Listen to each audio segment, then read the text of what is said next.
Harper Collins. Asrlar sadosi. 2 asr. Ha, adashmadingiz. 200 yildan ortiq vaqt davomida insoniyatga ziyo tarqatib kelayotgan afsona bilan tanishing. Bu Harper Collinsdir.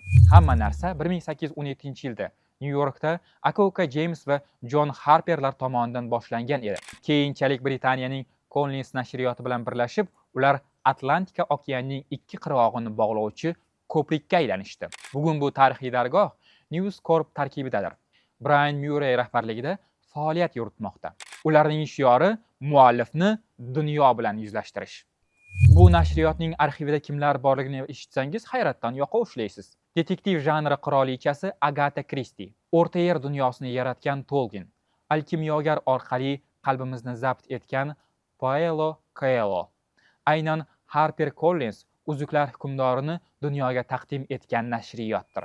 Agatha Christie asarlari esa Injil va Shekspirdan keyin eng ko'p sotilgan kitoblar sirasiga kirgan. Ushbu nashriyot yiliga 2,1 milliard dollar atrofida daromad ko'radi va har yili yuzlab bestsellerlarni bozorga chiqaradi. Xo'sh, siz Amerika adabiyotidan kimlarni o'qigansiz? Izohlarda yozib qoldiring.